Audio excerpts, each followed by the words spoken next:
अपने ही चंचल मन को अपने ही बस में करके एकाग्रता, स्थिरता एवं स्वयं अपने आप में शांति का अनुभव करने के बाद स्वयं मैं कौन हूँ को जानने की दृष्टि से साधना करते करते आज 1354 दिन हो गए। तारीख 22 जुलाई सन 2025, दिन मंगलवार, सायंकाल का समय।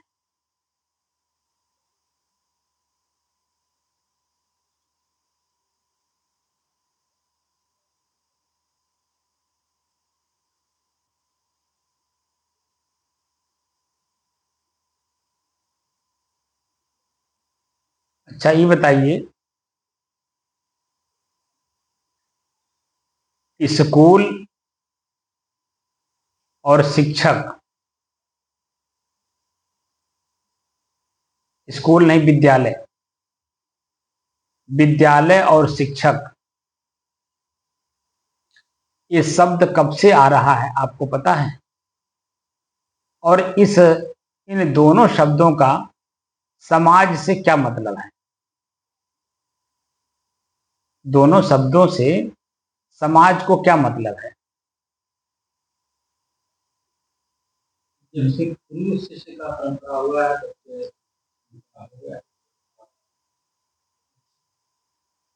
नहीं, गुरु शिष्य परंपरा की बात नहीं, विद्यालय और शिक्षक। या गुरु परंपरा कहाँ आ गया? शब्द अलग अलग हैं, अलग अलग शब्दों के बारे में जानिए। इसीलिए तो एक एक निर्वारिये जो निर्वारी जाए, शब्द संभारे बोलिए शब्द के हाथ न पाओ। एक शब्द औषधि करे, एक शब्द करे घाव। शब्द शब्द की बात हो रही, शब्द शब्द बहु अंतरे। हर शब्द में उसका अपना एक अस्तित्व होता है, और उस अस्तित्व को अगर हम समझते हैं तो शब्द का प्रयोग करते समय बहुत सावधानी बरतें। यहाँ गुरु शिष्य का परंपरा का कोई महत्व नहीं है। यहाँ पर विद्यालय और शिक्षक की बात हो रही है। शिक्षा के साथ बढ़ावा देने क्या शिक्षा?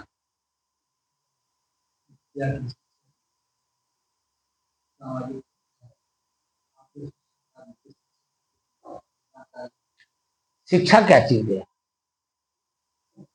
जिसको बढ़ावा दिया जाए? किसको बढ़ावा दे रहे हैं आप? विद्या क्या चीज है?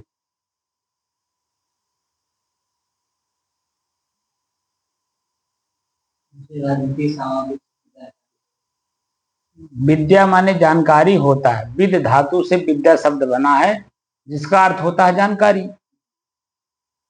तो विद्यालय में आलय मतलब होता है संग्रहालय। तो संग्रहालय में विद माने जानकारी। किस चीज की जानकारी?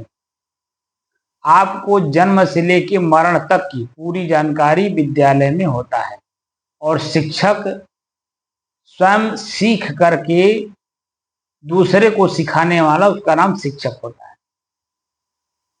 और जो समाज के लोग या समाज के लोगों के बच्चे उसमें जाते हैं तो वह प्रशिक्षित होकर के बाहर आते हैं। आप देखे होंगे किसी भी इंटर कॉलेज के गेट पर लिखा रहता है, इंटर कॉलेज के गेट पर शिक्षार्थ आइए सेवार्थ जाइए। एक गेट के एक साइड में लिखा रहता है शिक्षार्थ आइए, और दूसरे पे लिखा रहता है सेवार्थ जाइए। क्यों लिखा रहता है? हर एक शब्द का अपना महत्व है।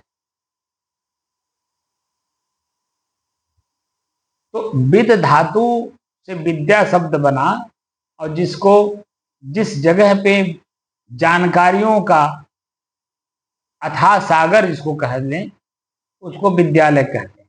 वहां पे हर प्रकार की विद्या की मैंने जानकारी रखी जाती है। तो आपको उठने बैठने सोने जागने बोलने चालने से लेकर के और बड़े बड़े वैज्ञानिक बनने तक की शिक्षा वहां दी जाती है, सीख दी जाती है।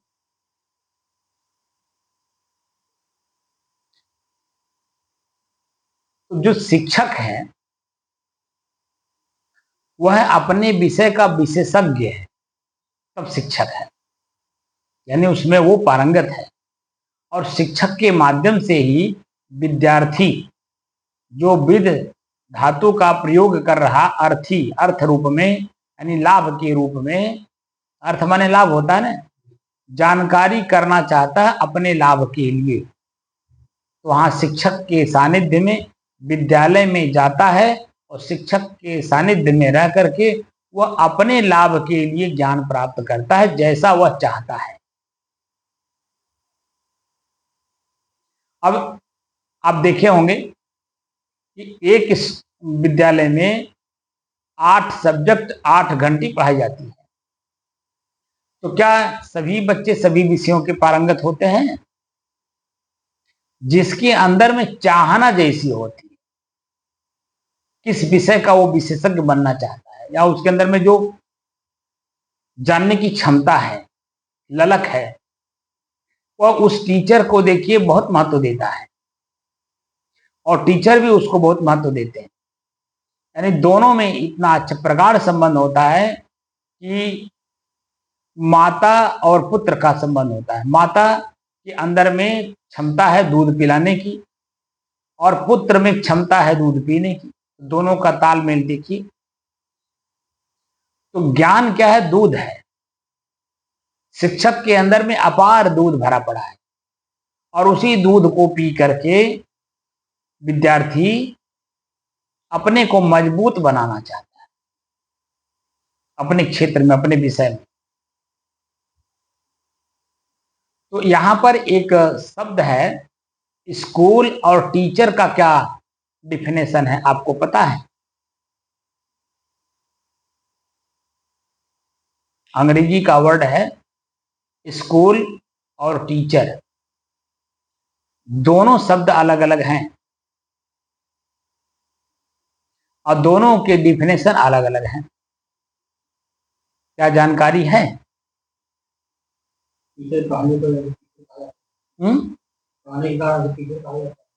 पढ़ाने वाले को, और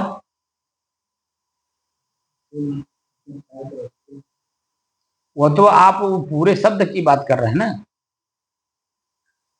स्कूल में क्या शब्द है, क्या अक्षर है? Yes C H double O L, क्या अक्षर हो गया? Yes C H 3 double O 5 और एक यल 6।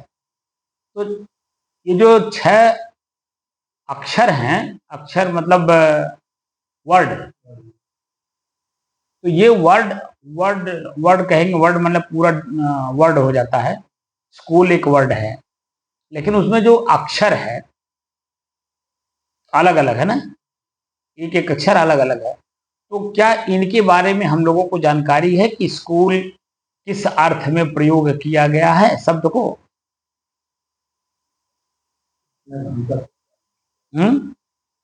आप ही भर नहीं, कोई नहीं जानता है स्कूल शब्द का डिफिनेशन क्या है और टीचर शब्द का क्या डिफिनेशन है। बात को समझे?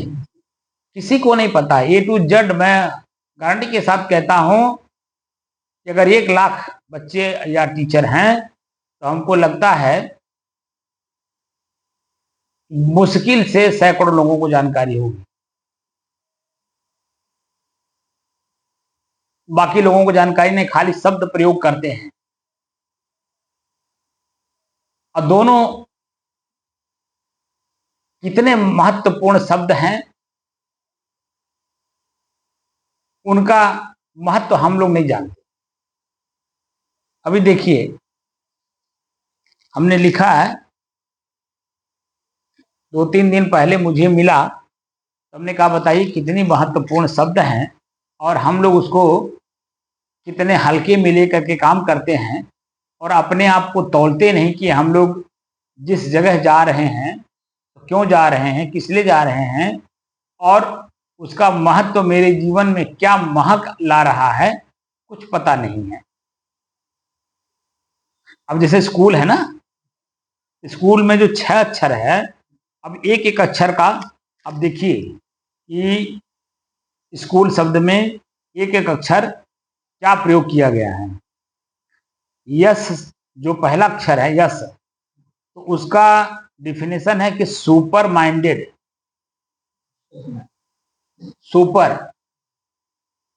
Super minded. सी, केयरफुल, मतलब सुपर माइंडेड का मतलब है असाधारण बौद्धिक क्षमता, असाधारण बौद्धिक क्षमता। और सी से केयरफुल यानी सावधान रहना। खुद में देखिए, किसी भी टीचर को आप देखिए, वो अपने विषय का विशेषज्ञ है। उसको असाधारण यहाँ जो कहा गया वो विशेषज्ञता की बात है, वो अपने में विशेषज्ञ है, इसीलिए देखिए वो अपने विषय का सावधानी रखता है।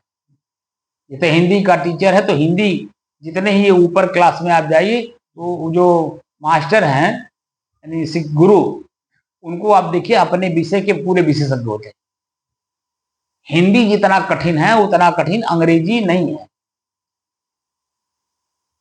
बात समझ रहे हैं? और वो जो अपने विषय का विशेषज्ञ है, वो अपनी विशेषज्ञता अपने विद्यार्थियों के अंदर में डालने की कोशिश करता है। लेकिन जिस विद्यार्थी के अंदर में, खुद के अंदर में लगन है जानने की,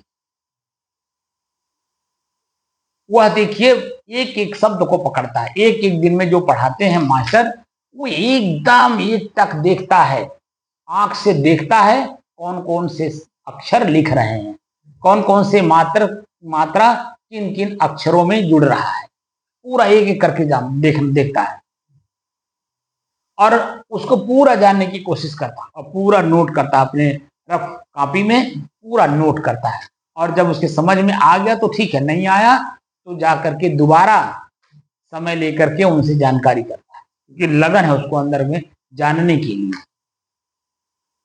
जैसे छोटा बच्चा है, उसको खिलौना ला करके दीजिए तो कहाँ से बोल रहा है, कैसे बोल रहा है, कि किस रूप में बोल, तो वो एक घंटा में या एक ही दिन में आप देखेंगे खिलौने को तोड़ देता है। क्यों? उसके अंदर में जिज्ञासा है जानने की कि कैसे बोल रहा है। नहीं, उनका देखिए चप्पल में जब वो सीटी लगी रहती है, पो पो करता है जब चलता है बच्चा, तो वो चलते चलते जब देखिए छोटा सा बच्चा कितना कूद कूद के चलता है, इसीलिए कि वो बोलता है, बजता है, तो वो कान लगा करके सुनता है और दिमाग में रखता है कि कैसे बज रहा है, तो अपने और पैरवा उठा के पटकता है, वो जानना चाहता है। तो जो जानने की क्षमता, माने जानने के लिए उत्सुक हो, क्षमता रखता हो जानने के लिए, वो उसको विद्यार्थी कहते हैं। विद्यार्थी तो एक क्लास में 40 बच्चे पढ़ते हैं, क्या सभी विद्यार्थी हैं? खाली 3 बच्चे विद्यार्थी हैं जो पढ़ते हैं मन से, खाली 3। एक क्लास में आप देखेंगे फर्स्ट, सेकंड, थर्ड, ये 3 बच्चे खाली पढ़ते हैं, बाकी तो जाकर के एंजॉय करते हैं। और ये शिक्षा आ गई, ये तो और जो है नष्ट कर दिया सारी चीजों को। तो हम लोगों को भोजन नहीं करने आता। भोजन करने के लिए गुरुकुल में सिखाया जाता था भोजन कैसे करें, भोजन कैसे बनाया जाता है, कैसे अमनिया किया जाता है, कैसे उपजाया जाता, उपजाने से लेकर के और उसके खाने तक की पूरी विधि उनको बच्चों को सिखाई जाती, बताई जाती, हर तरह की। उसको गुरुकुल कहा जाता था। गुरुकुल में आप देखे होंगे घर द्वार छुड़वा करके गुरुकुल में जा रह करके पूरा सिखाया जाता था।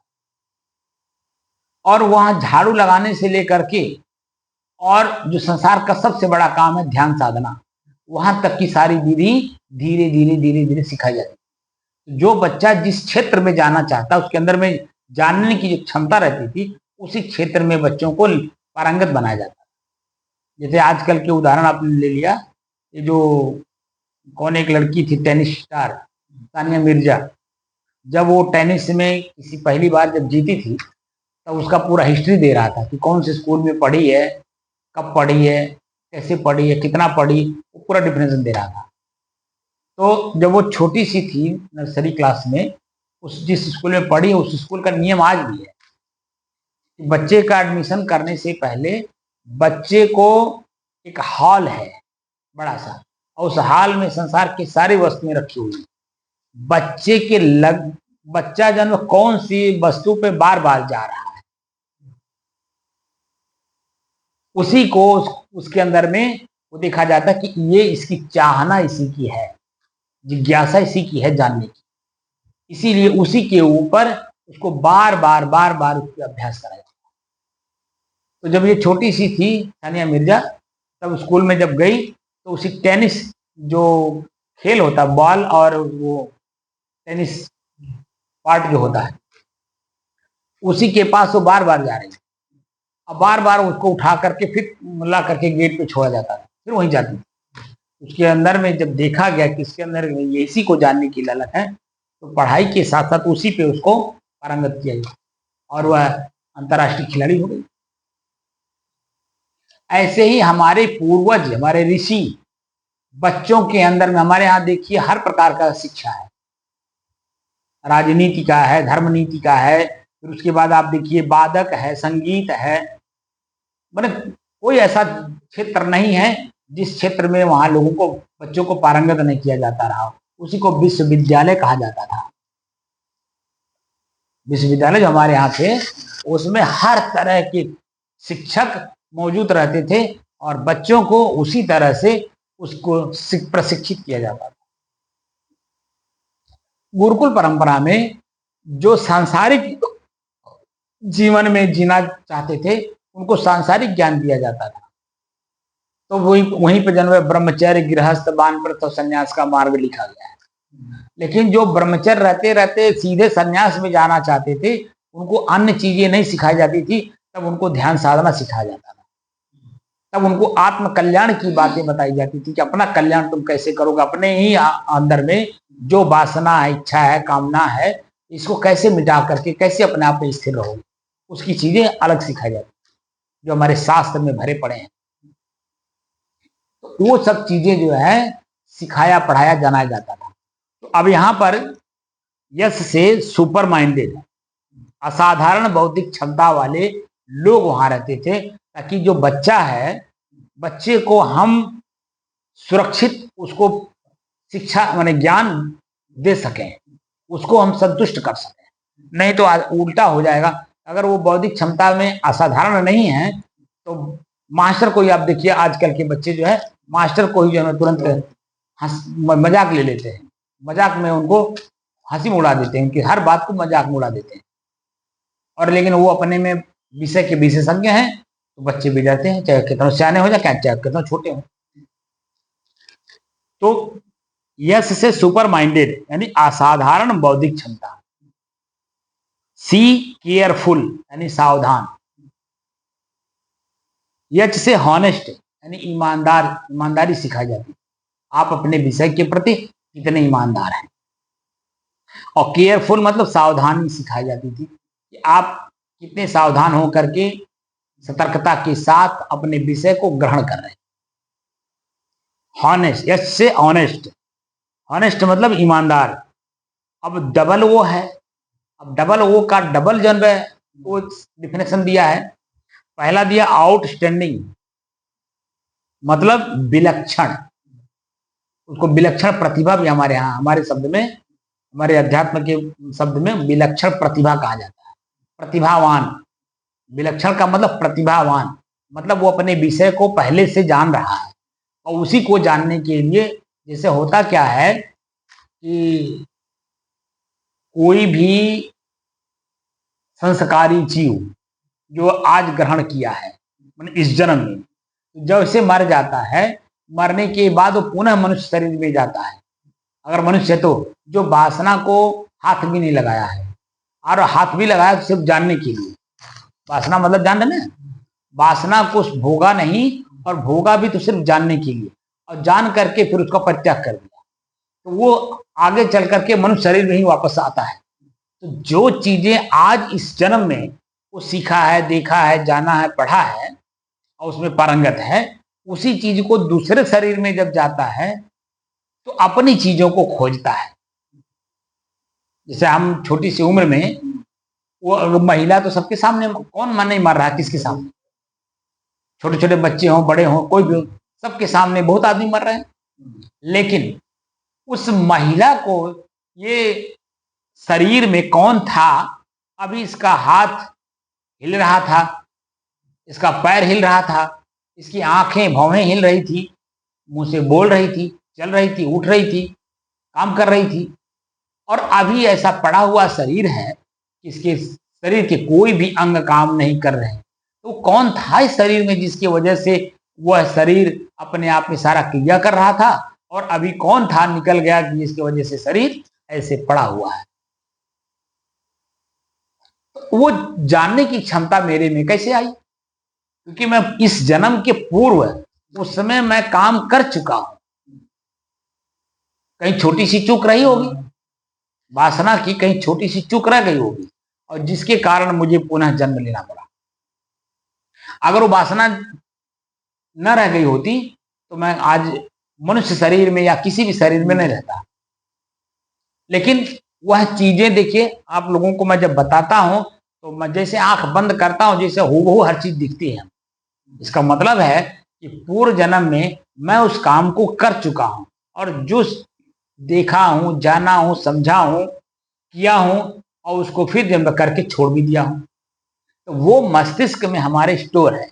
जैसे उदाहरण ले लीजिए, सुबह 7 बजे के बाद यहाँ, जैसे आप 7 बजे यहाँ से जाते हैं, तो 7 बजे के बाद और 5 बजे के पहले तक जो कुछ भी आपने आंख से देखा होगा, एक तृण भी अगर चलते चलते देखे होंगे, वह भी अगर ध्यान करिए तो दिखाई देता है।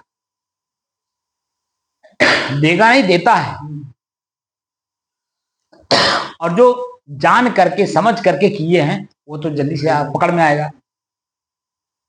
ऐसे ही जो हम लोग पूर्व जन्म में जो भी काम किए रहते हैं वो तत्काल प्रभाव से संस्कार में रहते हैं, और उसी चीज को पुनः खोजा जाता है। तो हमारे अंदर में उसी की खोज थी। खोज ऐसी थी कि मैं उसका खाली मार्गदर्शक ढूंढ रहा था कि कोई मार्गदर्शक मिल जाए जो उसमें हमें फिर पारंगत करे मतलब सुझाव दे। पहले तो मैं कर ही चुका हूं। वो जैसे केले के पत्ते को ऊपर से आप तोड़िए अपने आप फट जाता है, ऐसे ही जो पूर्व में कर चुके हैं खाली इशारा करते ही वो सारी चीजें आ जाती। जैसे पहला वाक्य जब मुझे गुरु जी के माध्यम से मिला था, उन्होंने कहा कि ब्याह नहीं, यह व्याधि है। ये ब्याह नहीं है, ये आनंद उत्सव का चीज नहीं है, ये व्याधि है।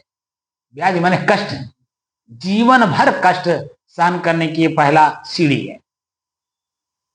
ब्याह नहीं, यह व्याधि है, सकहु तू जाहु बचाए। अगर तुम चेतनावान हो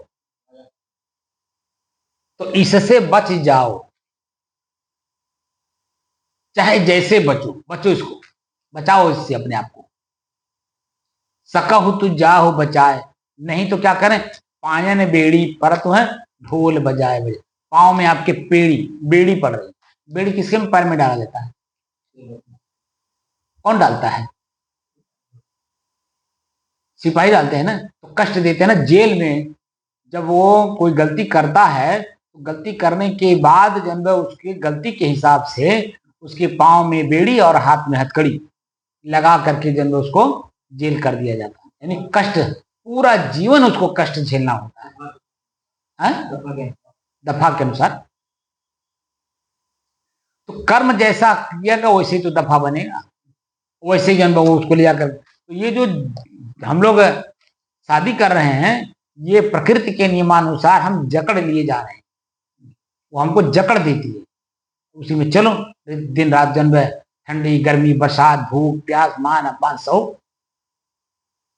और चेतनावान हो तो बच जाओ, और नहीं तो चलो जैसे सब लोग भोग रहे वैसे तुम भी भोगो। उस शब्द से मेरे अंदर में चेतना आया, और चेतना इतना तगड़ा आया कि 1 साल तक मैं उसके बारे में पूरा चिंतन करता रहा, खोज करता रहा, और अंत में इतना अपने आप को मजबूत कर लिया, किसी समाज को मैं उस विषय से अपने आप को बचा लिया। और 3 साल तक जो कष्ट सहा हूं, वो कष्ट उसके सामने कोई कुछ भी नहीं था। आज मैं वही 3 साल का कष्ट सहन कर लिया, और आज देखिए 35-36 साल हो गया साधु जीवन में। उस तरह के कर्म ना हमने किया, ना उसका जो परिणाम है वो ना मैं भोगा। उसी लिए वो सब चीजें बताई जाती थी कि कौन किस लायक है। अगर वो डायरेक्ट सन्यास में जाना चाहता तो सन्यास की परिभाषा सिखाई जाती थी, और अगर वो सन्यास में नहीं जाना चाहता है तो उसको जीवन यापन करने के लिए, क्योंकि वो गृहस्थ में जाएगा, निश्चित है गृहस्थ में जाएगा, और जब गृहस्थ में जाएगा तो जकड़ेगा, तो भोजन चाहिए, वस्त्र चाहिए, छाजन चाहिए, मकान चाहिए, सब कुछ तो चाहिए ही चाहिए। तो दूसरे को कष्ट ना दे, पीड़ा ना दे, तो वो अपना जो है कुछ गुण प्रस्तुत करे समाज के सामने, गुण प्रस्तुत करके और अपना 4 पैसा कमाए अपने शरीर को, और साथ में जो अपने बीवी है बच्चे हैं उनका पूरा देखभाल पूरे जीवन भर कर ले। इसीलिए उनको गुण दिया जाता था, जैसे आयुर्वेद भी सिखाया जाता था, उसी में गुरुकुल में ही सब चीज सिखा दी जाती थी जो जैसा होता था। और उसका आज जीता जाता जागता उदाहरण आप जो है शांति कुंज में चले जाइए, वहाँ हर आदमी, जितने भी वहाँ लोग हैं पुराने, मैंने श्री राम शर्मा आचार्य जी के समय से जो लोग वहाँ हैं, या जो लोग भी आज भी अपने आप को जो वहाँ समर्पित करते हैं, तो उनके पूरे जीवन का देख रेख करने की जिम्मेदारी संस्था लेती है। लेकिन साथ साथ संस्था ये भी ध्यान रखती है इनके अंदर में कौन सी विषय का विशेषज्ञता है जिसका समाज लाभ ले, और समाज के लाभ से इनको भी 4 पैसे का लाभ हो, और इनकी वजह से संस्था को भी लाभ हो, पूरा ध्यान देती है। तो वहाँ आपको मोमबत्ती बनाने से लेकर के सारा काम, जो जैसे जैसी बौद्धिक क्षमता का आदमी है उस तरह का उसको काम सिखाया जाता है, सिखा करके उसको पारंगत किया जाता है। समाज में जहाँ बड़े बड़े यज्ञ होते थे, उन कामों के लिए उन लोगों को एक काउंटर दे दिया जाता था, अपने अपने काउंटर पे काम। तो कोई प्रवचन करने वाला है, कोई भजन गाने वाला है, कोई ढोल बजाने वाला है, कोई डफरी बजाने वाला है, कोई करताल बजाने वाला है, माने जो जैसा है माइंड उसका दिमाग काम करता है उस तरह से उसको काम दिया जाता है। और अगर मोटा मोटा काम करता है, बौद्धिक क्षमता नहीं है, तो उसको जो है भोजन बनाने में, बर्तन मांजने में, सेवा में, उसी में लगा देते हैं। गौशाला गौ सेवा में, सब में लगा दिया जाता है, और वो अपना अपना काम करते हैं। तो वो बौद्धिक क्षमता के हिसाब से ही काम होता है। तो ये जो यहाँ जो मैं इसका डिफिनेशन दे रहा हूँ, इसका बहुत बड़ा रीजन है, और रीजन की वजह से इसको मैं यहाँ आज उद्धृत किया हूँ, ऐसे नहीं उद्धृत किया हूँ। तो स्कूल का क्या हुआ, यस से सुपर माइंडेड यानी असाधारण बौद्धिक क्षमता, सी केयरफुल यानी सावधान, एच से हॉनेस्ट यानी ईमानदार, ओ से आउटस्टैंडिंग यानी विलक्षण, ओ से ओबीडियंट यानी आज्ञाकारी, और यल से लॉयल, लॉयल यानी निष्ठावान, माने अपने कर्म के प्रति निष्ठावान हो। जो उसने लक्ष्य बनाया है अपने उस लक्ष्य के प्रति निष्ठावान हो। और टीचर यानी शिक्षक का क्या, जो अंग्रेजी का वर्ड है टीचर, टीचर का क्या डिफिनेशन है? टी से टैलेंटेड, वो खुद अपने आप में प्रतिभाशाली हो। ई से एजुकेटेड हो यानी शिक्षित हो। ए से एडोरेबल यानी मनमोहक हो, उसकी वाणी में मनमोहकपना हो, उसके चेहरे में हो, उसकी चाल चलन में हो, माने हर चीज में मनमोहक हो। सी से चार्मिंग, चार्मिंग मतलब होता है आकर्षक, चेहरे से आकर्षक, वाणी में आकर्षक। एच से हेल्पफुल यानी मददगार हो। ई से एनकरेजिंग यानी प्रोत्साहित करने वाला हो। और आर से रिस्पॉन्सिबल है, जिम्मेदार हो। ये दो शब्द स्कूल और टीचर लोग जो है पढ़ते जरूर हैं लेकिन जानता नहीं। स्कूल में हम कोई भी विद्यार्थी गया स्कूल में तो क्यों गया स्कूल में, ये उसको जानकारी रहनी चाहिए मैं क्यों स्कूल में जा रहा हूं। या जो गार्जियन अपने बच्चे को स्कूल में डाल रहे हैं तो उस गार्जियन को पता होना चाहिए मैं अपने बच्चे को स्कूल में क्यों डाल रहा हूं। स्कूल में बच्चा जब जाता है तो बच्चा अनभिज्ञ होता है। अपने घर में माँ बाप के पास बच्चा बिल्कुल अनभिज्ञ होता है, कुछ नहीं जानता है। एबीसीडी उसको न खाने आता है, न बैठने आता है, न उठने आता है, न बातचीत करने आता है, कोई काम नहीं जानता है। लेकिन स्कूल में प्रशिक्षण दिया जाता है हर तरह का, उठने बैठने से लेकर के, और संसार का सबसे बड़ा काम है ध्यान साधना, उसको मोक्ष कहते हैं। वो टोटल चीजें सिखाया जाता है उसको स्कूल कहते हैं। तो वहां देखिए 8 सब्जेक्ट होता है, 8 तरह के शिक्षक वहां सिखाने जनाने पढ़ाने के लिए बच्चों को 8 घंटी 40 मिनट की घंटी होती है, पूरा समय दे करके बच्चों को बोल बोल करके लिख लिख करके समझाने की कोशिश करते हैं। अब उसमें समझने वाले बच्चे कितने हैं जो समझना चाहते हैं, जो समझना चाहते हैं पढ़ने वाले, वो जो पहली लाइन की 2 सीट होती है वही बच्चे वास्तव में पढ़ना चाहते हैं, वही पढ़ते हैं। बाकी जो पीछे की लाइनें होती हैं सीटें, उस पर के बच्चे जो है, आप कभी भी केयर करिए तो स्कूल के मास्टर लोगों को तो सब पता रहता है कि बच्चा कौन पढ़ने वाला है कौन नहीं पढ़ने वाला है। लेकिन उनका भी क्या दायित्व है, वो बेचारे, उनका तो भाई पीरियड है, सब्जेक्ट के हम विषय के विशेषज्ञ हैं, हमारा कर्तव्य है अपने विषय को हम पढ़ा दें। पढ़े ना पढ़े इनका विषय है। जब पढ़े रहेंगे परीक्षा आएगा अपने आप पास हो जाएंगे, लेकिन जब पढ़े नहीं रहेंगे, साक्षात जैसे आप आकर के बैठ के सो जाते हैं ऐसे ही बच्चे वहां जागते हुए सोए रहते हैं। क्यों ऐसा शब्द का प्रयोग मैं क्यों कर रहा हूं? आप तो बैठे बैठे सो जाते हैं, वो जागते हुए सोते हैं। बच्चे वे जब मास्टर क्लासरूम में रहते हैं तो आप देखिए कि जागते हुए सोते हैं। मतलब क्या हुआ, मतलब उनका आंख मास्टर के ब्लैक बोर्ड पे नहीं रहता है, उनके चेहरे पे नहीं रहता, उनका हाथ क्या लिख रहा है उस पे नहीं रहता, वो नीचे रहता है। वो जो अन्य विद्यार्थी रहते हैं उनमें जो है आपस में गाली गलौज करते हैं, मारपीट करते हैं, या आप कभी भी देखिए कि कागज लेकर के उसको छेड़ेगा वो उसको छेड़ेगा, यानी उसका माइंड जो है वहां नहीं रहता, आंख उस मास्टर के पास नहीं रहता है। इसीलिए वो जागते हुए भी सोते हैं, यानी उनके अंदर में जिज्ञासा नहीं, हम जानने आए हैं, हम स्कूल में क्यों आए हैं, क्लास में क्यों बैठे हैं, क्यों मास्टर हमारे सामने खड़े हैं, कुछ पता नहीं कि हम किस लिए स्कूल आए हैं। इसलिए वो सब चीजों को जानने के लिए कि हम क्या चाहते हैं, और वो चाहना जो है वो चाहना तब तक नहीं पूरा हो सकता जब तक हम काम ना करें। तो किस काम के लिए हम गए स्कूल? अब जैसे बच्चों से पूछिए, अगर एक क्लास में 40 बच्चे हैं तो बच्चे से पूछिए आप क्यों पढ़ रहे हैं, तो पहली लाइन वाले बच्चे अपना अपना टारगेट बता देंगे, मैं क्यों पढ़ रहा हूं।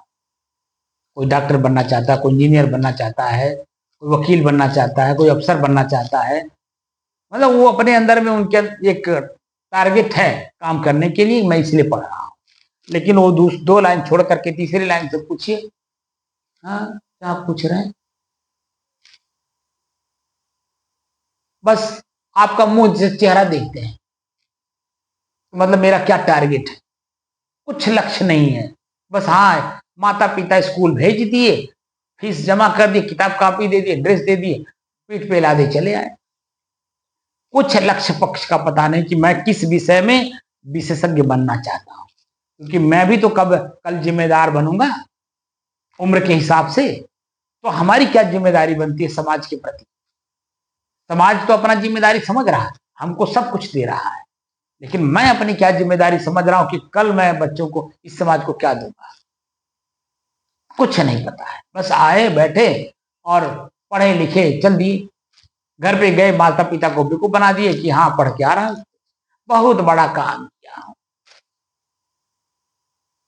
पुराने जमाने आपके अपने समय में आप देखिए, बच्चे जब स्कूल जब जाते थे तो भी घर का काम सब करके जाते थे, और कितनी दूर जाते थे, कनई कीचड़ में जाते थे, न सड़क थी, न रास्ता था, न नदी पर पुल था, सब जाते थे ना दूर दूर, और घर में भी काम करते थे, गाय हैं, पशु हैं, और भी खेती का काम है, सब काम करके तब वो स्कूल जाते थे। और वहां से आते ही स्कूल से फिर खेत में लग जाते थे, घर में लग जाते थे, पशु हैं, चारा लाना है, काटना है, बालना है, तमाम काम है, झाड़ू लगाना है, सफाई करनी, सारा काम करते थे। और उसके बाद शाम को लालटेन लेकर के बैठ के पढ़ते भी थे, स्कूल का काम करना है।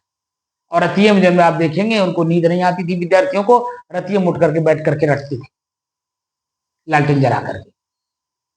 जिस मोहल्ले में विद्यार्थी होते थे, मालूम पड़ता था कि इस मोहल्ले में विद्यार्थी हैं, क्योंकि जोर जोर से पढ़ते थे, जोर जोर से रटते थे। आपको याद होगा अपने समय में, आप जाइए पीछे,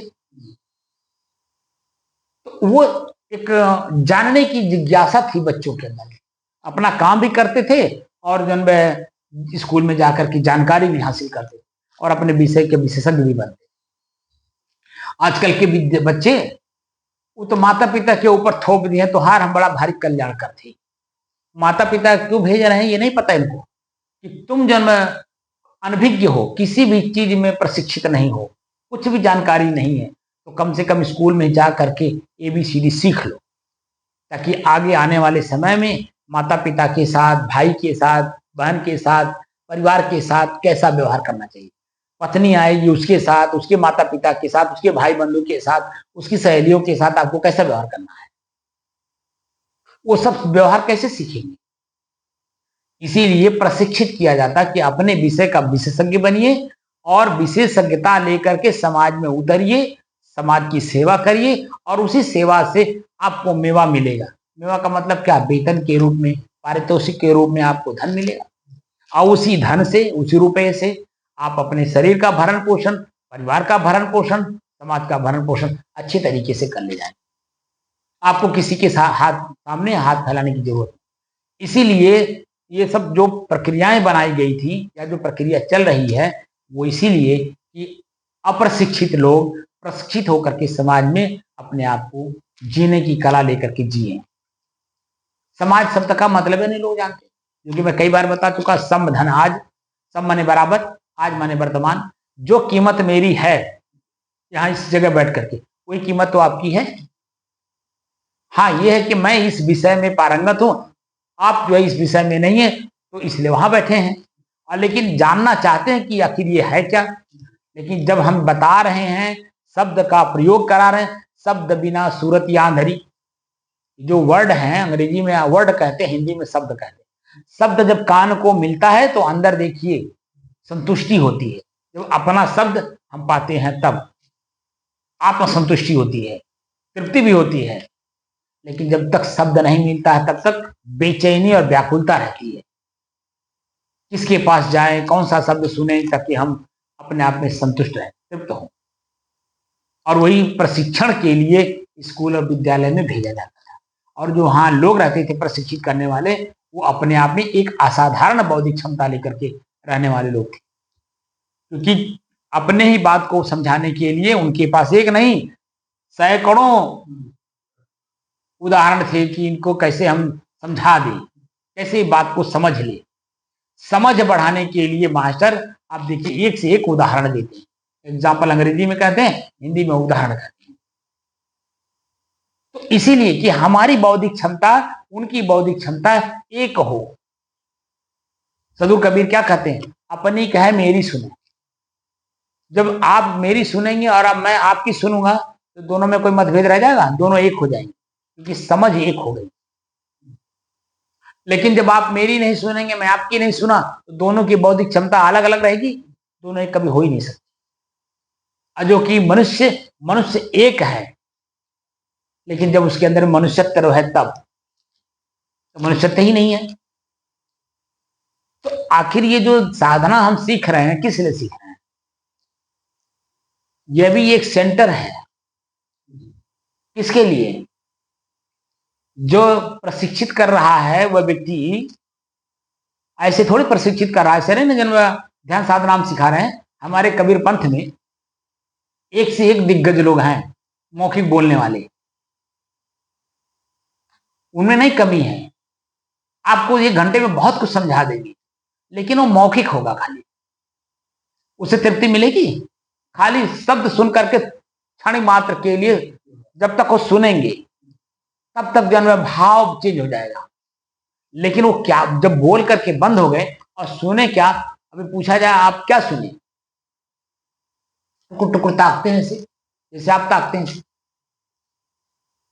जो कि मैं बोल करके अभ्यास भी करवा रहा हूं, मैं खाली मौखिक नहीं बोल रहा हूं जो खाली थ्योरी रहे, मैं साथ साथ उसका प्रैक्टिकल करा रहा हूं ताकि वो पूरी बात समझ में आ जाए। और समझ में आएगा तब तो मोक्ष होगा। मोक्ष कहते किसको है?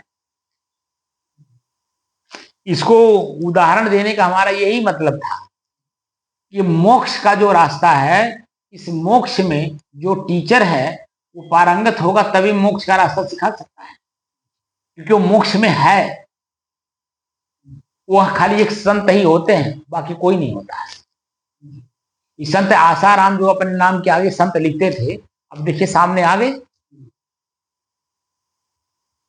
संत नाम के आगे लिख देना आसान है, लेकिन संत पद पर रहना मुश्किल काम है। और जो मुश्किल काम को आसान करे वो तो अपने आप में संत है। सदगुरु कबीर जो है अपने आप के नाम के सामने कभी उन्होंने संत शब्द लगाया नहीं, वो तो उनके अनुयायियों ने लगाया। वो तो अपने नाम के आगे सिर्फ दास लगाते थे, पीछे हो गई कबीर दास, दास कबीरा शब्द का प्रयोग किया उन्होंने।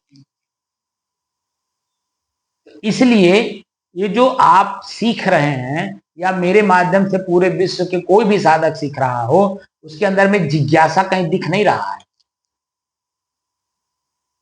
और जिज्ञासा जब तक नहीं होगी तब तक ये तो खाली मौखिक होगा।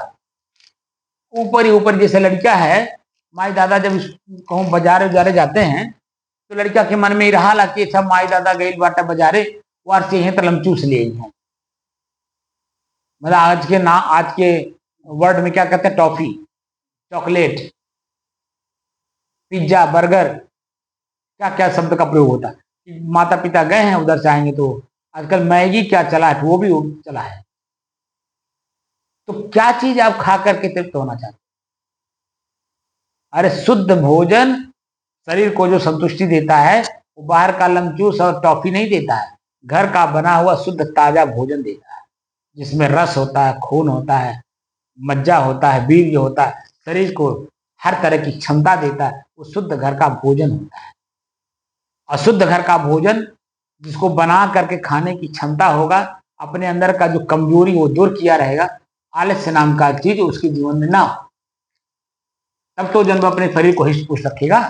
या कोई एक ऐसा व्यक्ति अपने पास रखा हो जो बना करके समय समय से कराए। जो बनाएगा उसको पारितोषिक कुछ चाहिए कि नहीं, उसके अंदर में तो कुछ इच्छा है। अगर उसकी आपके अंदर में क्षमता है उसको दे हर तरह से संपन्न करने के लिए, उसको रखिए, और नहीं तो खुद संपन्न बनिए हर तरह की क्षमता। अब जैसे हम लोगों को जो साधु बनाया जाता है, तो साधु का मतलब आध्यात्मिक विद्यार्थी, और आध्यात्मिक विद्यार्थी का मतलब होता स्वयं मैं कौन हूं को जानने की क्षमता, यानी मेरे अंदर में कितनी शक्ति है, किस तरह की शक्ति है। तो सारे संसार की शक्ति तो आप में निहित है। अब किसको आप ओपन करना चाहते हैं ये आपके ऊपर निर्भर करता है। क्षमता तो है, हर तरह की क्षमता है, लेकिन हम उसको प्रकट कहाँ करना चाहते हैं, या आलस्य में जीना चाहते हैं। जितने भी बड़े बड़े आप ज्ञानी ध्यानी या संपत्ति से संपन्न जितने भी लोगों को देख रहे होंगे, आप देखिए वह अपने स्वयं एक्टिव रहते हैं, हर जगह अपने स्वयं एक्टिव रहते हैं, उसका परिणाम देखना चाहते हैं, इसीलिए वह धनवान है हर जगह हर तरह। ज्ञानी ज्ञान से धनवान है और धनवान धन से संपन्न है, इसीलिए कि वो खुद एक्टिव है, खुद कर्म कर रहा है। कहीं आलस्य निद्रा जब हुआ है उसके जीवन में 4 घंटा सोता है, तब पूरे समाज को पूरे परिवार को सुदृढ़ बना सकता है। अन्यथा आलसी आदमी तो लाखों करोड़ों लोग हैं, लेकिन क्षमतावान पूरे जिले पे एक क्षमतावान व्यक्ति जिसको डिस्ट्रिक्ट मजिस्ट्रेट का डीएम एक क्षमतावान व्यक्ति है, और उसके नीचे एक एडीएम और हर तहसील में एक एसडीएम। तो अपने अपने जगह पे हर आदमी अपना अपना क्षमता लेकर के काम कर रहा है, लेकिन सबसे क्षमतावान डीएम है, क्योंकि वो पूरे जिले को कवर करना रहता है। पूरे जिले में कम से कम 10 लाख आदमी होंगे, और 10 लाख आदमी पे एक आदमी। अब बताइए, इसका मतलब है कि वो हर काम को पहले करके देखा है, जाना है, समझा है, इसीलिए सबका हिसाब किताब रखता है। मीटिंग कर करके हर विभाग को जहां कमी रहती है उसकी कमी दूर कराता है। मीटिंग क्यों लेता है डीएम? विभाग का कमी दूर करने के लिए। किसी भी कार्य को करना तो पहले से योजना बनाता है, योजना बना करके वो कार्य को करता है ताकि उसमें सफलता मिले, कहीं कोई गलती ना आने पाए। तो इतनी क्षमता आपके अंदर में है, लेकिन वो क्षमता हम सुला दिए हैं, अभी भी हम जागृत नहीं करना चाहते। अभी आप ही को मैं कहता हूं चेतना में रही, तो कहते हैं कि मैं क्या करूं, कैसे करूं। तो उसका उपचार कुछ है ना, कि नहीं है? कोई उपचार है कि नहीं, आप बताइए। हमें दवा खाने की जरूरत नहीं है कि दवा खा करके हमको नींद ना आए, ये तो बहुत बड़ी गलती होगी। यहाँ तो जब आजकल लोगों को नींद नहीं आ रही तो नींद की गोली खा करके सोने के लिए कर रहे हैं। आपको तो सहज रूप में नींद आ रही है, अब आपको नींद ना आवे उसका उपचार ढूंढना है। तो यहाँ चेतना में रहना होगा। चेतना का मतलब क्या? मैं जिस काम को करने के लिए आया हूं उसमें मैं कितना सफल हुआ। अभी मैं स्वरूप स्थिति तो लक्ष्य दे दिया कि हमको स्वरूप स्थिति में जाना है। क्या मैंने बता दिया कि यही स्वरूप स्थिति है? बोलिए, नहीं बताया हूं ना। तो स्वरूप स्थिति जब तक मिल ना जाए, ये लगन आपके अंदर में होनी चाहिए ना। रोज हमारे पास बैठिए, चेतना में रहिए और मेरे से पूछिए कि जो आप बोल रहे हैं क्या यही स्वरूप स्थिति है? कभी प्रश्न करते हैं आप? नहीं करते हैं। स्वरूप स्थिति जो शब्द है, उस शब्द को हमेशा दिमाग में रखना पड़ता है। क्या ये, जैसे मान लीजिए हमने कई बार आपको बताया दिल्ली जाना है, तो बस्ती से लगाए घर से जब निकलते हैं तो बस्ती स्टेशन दिल्ली नहीं ना है, जो टेम्पो से बस से या किसी चीज से वहां पहुंच गए रेलवे स्टेशन है जो कि 8 किलोमीटर दूर है। तो जब बस्ती रेलवे स्टेशन पे पहुंचे तो वहीं या घर से निकले तब है दिमाग में पहले से एक शब्द लेकर के चलते हैं कि दिल्ली जाना है। तो हर कोई भी स्टेशन आता है तो आप पूछते ना क्या बाबू दिल्ली आ गया? तो लोग बोलते हैं नहीं भैया दिल्ली नहीं आया, अभी गोंडा आया है। तो दिल्ली कब आएगा? दिल्ली तो कल सवेरे आएगा, रात भर सोई, अभी बहुत समय है। फिर आगे गए तो बाराबंकी आया, क्या वो दिल्ली आ गई? क्योंकि वो जैसे स्टेशन पे आप पहुंचते हैं और स्टेशन पे पूछते हैं फिर आप रिलैक्स हो जाते हैं। जब मान ली गोंडा आया तो रिलैक्स हो गए, किसने बता दिया वो गोंडा अभी तो बहुत समय लगेगा दिल्ली पहुंचने। तो पता चला कि जैसे ट्रेन चली तैसे नींद आ गई। फिर जब ट्रेन रुकी, वो कौन स्टेशन है? अभी तो बाराबंकी है, अभी तो लखनऊ भी नहीं आया। मतलब एक चेतना रहती है मनुष्य के अंदर में कि दिल्ली कब आवे, कब हमको उतर के अपना काम करें। ऐसे स्वरूप स्थित शब्द जो है दिल्ली की तरह हमें रटना पड़ेगा। क्या दिल्ली आ गई? क्या दिल्ली आ गया? दिल्ली जब आ जाएगा, इन स्वरूप स्थिति जब हो जाएगी तो उसके बाद भी तो काम है। दिल्ली में पहुंच जाने से खाली आपका काम थोड़ी हो गया। दिल्ली स्टेशन पर उतरने के बाद तब तो आपका काम शुरू होता है। अभी तो दिल्ली आया ही नहीं, अभी तो ट्रेन में आप हो, यानी साधना में हो। जिस दिन स्वरूप स्थिति आ जाएगी उस दिन आप स्वतंत्र हो जाएंगे, और स्वतंत्र होकर के फिर हर कार्य को आपको करना होगा। कोई ऐसा काम नहीं जो आपको न करना हो। ऐसे हम लोग हैं, हर काम को करते हैं। आप देखते ही हैं, झाड़ू लगाने से लेकर के सारा काम करता हूं, लेकिन यही कमुआ जब पहले सिखाया जाता था तो बुरा लगता था। आज वही कमुआ हम जब किसी को सिखाते तो उसको बुरा लगता है, लेकिन हम कहते हैं भैया सीख लो तुमको काम आएगा। क्योंकि सीखे रहोगे तो कल तुम अपने बेटे को, बहू को या अपने शिष्य को सिखाओगे। सीखे रहोगे, जाने रहोगे तो संतुष्ट रहोगे। आपको कोई ये झुझला नहीं सकता, कोई बेवकूफ नहीं बना सकता है। लेकिन नहीं सीखे रहोगे तब परख परख पर हर आदमी आपको कब कहाँ कैसे आपको बेवकूफ बना देगा, कब आपको चित्त कर देगा, आपको कुछ पता नहीं। आपकी हैसियत क्या है? आप क्या अपनी हैसियत को जानते हैं? नहीं जानते। हमारी क्या हैसियत है? तो जो हैसियत लेने के लिए हम स्कूल गए हैं, उसी स्कूल में जब पूरी अपनी हैसियत ले लेते हैं तो बाहर निकलने के बाद हम डॉक्टर, वकील, अफसर तभी ना बनते हैं। हैं जी। कैसे बन जाएंगे? समाज का एक नीति नियम है, उस नीति नियम को जो फॉलो करता है वही समाज फिर उसको सम्मान देता है, उसी नीति नियम के तहत। और फिर उसी से समाज काम भी करवाता है, और वही काम करके उसको पारितोषिक भी देता है, और वो पारितोषिक लेकर के अपना प्लस अपने परिवार समाज का भरण पोषण भी करता है। जो बड़े बड़े अफसर लोग हैं या डॉक्टर हैं, वकील हैं, वो दूसरे की सेवा करके ही तो जन्म 4 पैसे की अर्निंग करके बड़ी बड़ी गाड़ी में घूम रहे हैं।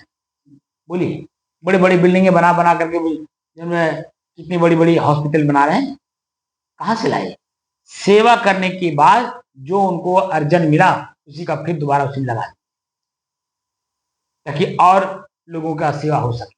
जो और बड़ी बड़ी रोग लेकर के लोग घूम रहे हैं उनका भी सेवा हो सके, उनका भी उपचार हो सके, और उसी से फिर 4 पैसा और कमा करके, और बिल्डिंग एक नहीं दो, दो नहीं 4। इसलिए ये जो स्वरूप स्थिति है ना, स्वरूप स्थिति मिल जाने का मतलब कोई स्वर्ग नहीं मिल गया कि जब वहां आप गए तो सदैव के लिए कुछ करना नहीं है। वहीं से तो आपकी एक्टिविटी शुरू होगी। जैसे स्कूल में जब पीएचडी तक का जो सिस्टम बना हुआ है बच्चों को पढ़ने के लिए, पीएचडी करने के बाद जब स्कूल से निकलता है ना, विश्वविद्यालय से, तभी तो उसका अपना अस्तित्व वहीं से चालू होता है। अभी तो दूसरे का अधीन है। ये जो आप सीख रहे हैं अभी आप दूसरे के अधीन है। जिस दिन स्वरूप स्थिति मैं बता दूंगा कि इसी को कहते हैं, इसी में रहना है आप, वहीं से आपकी अपनी क्षमता समाज के प्रति क्या है दिखाना होगा, और दिखा करके उन्हीं से उनकी सेवा करना होगा, उन्हीं से 4 पैसा कमा के अपने जीवन को चलाना होगा और अपने अस्तित्व में रहना होगा। डॉक्टर अपने अस्तित्व में रहता पूरा जीवन, तो जूनियर से लेकर के और सीनियर तक सब दो ही लिखता है। जैसे जैसे समय गुजरता है वैसे वैसे अपने आप ने ही, चाहे समाज लिखे या खुद लिखता है। सीनियर डॉक्टर, सीनियर वकील, सीनियर अफसर, वो खुद जैसे जैसे समय, क्योंकि वो उसी के लिए पूरा जीवन समर्पित कर दिया है, क्योंकि उसी विषय का विशेषज्ञ हो, और उसी की विशेषज्ञता के आधार पर इस समाज का सेवा करता है।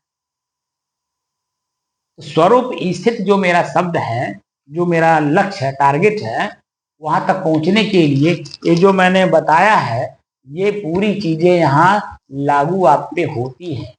मेरे ऊपर भी लागू होता है और आप पर भी लागू होता है। अगर मैं अपने विषय का विशेषज्ञ ना हूं तो मेरी कमी है, हमको दूर करनी चाहिए।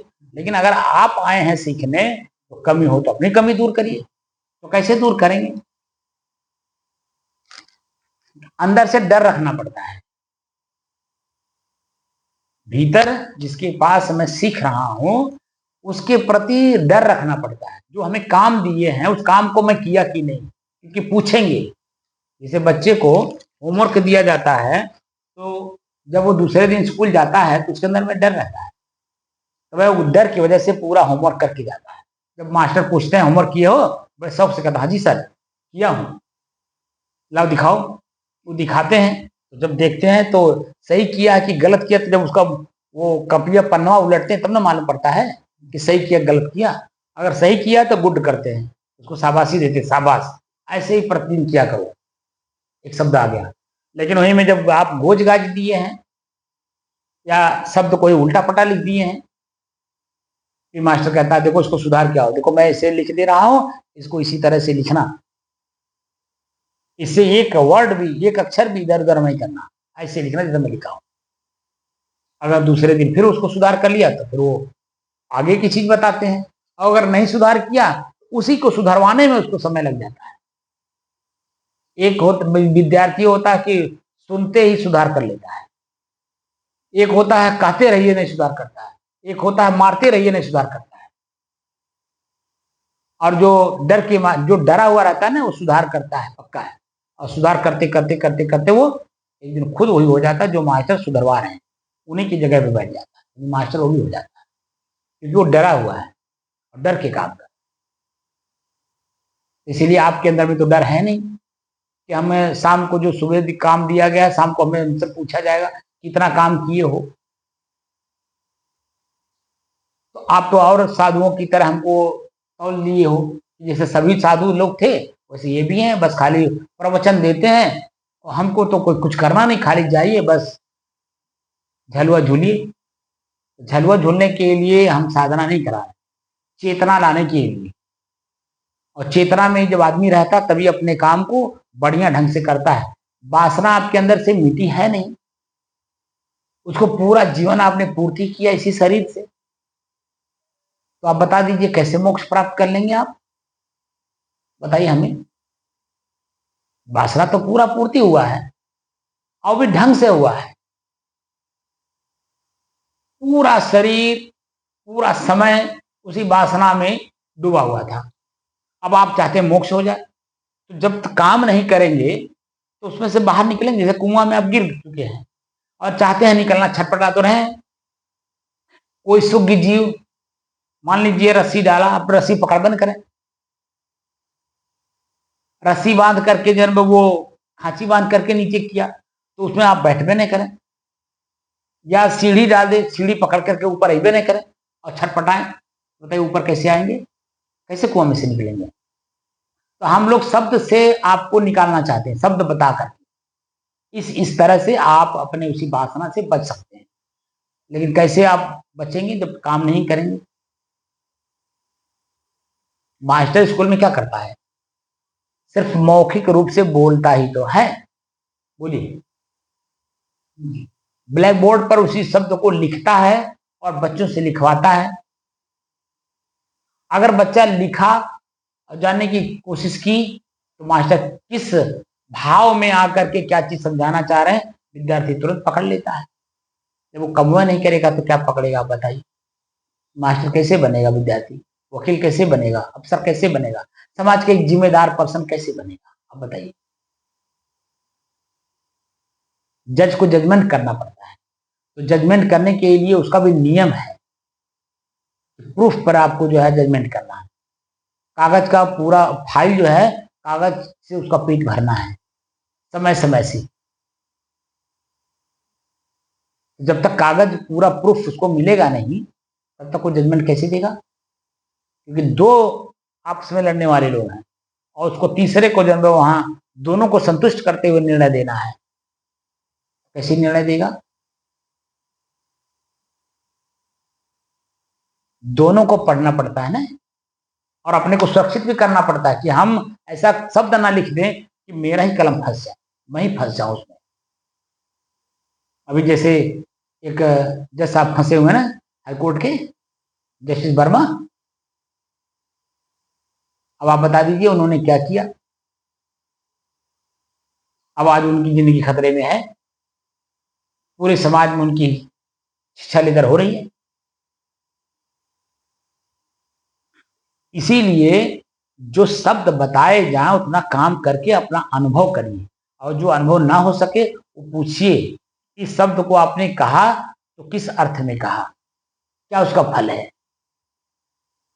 हमारी भावना किस तरह से चेंज होती है, बदलती है, तभी तो समझ में आएगा। तो काम करना पड़ता है, डरना पड़ता है, डर करके काम करिए तो देखिए उसमें पारंगत होंगे, पक्का है।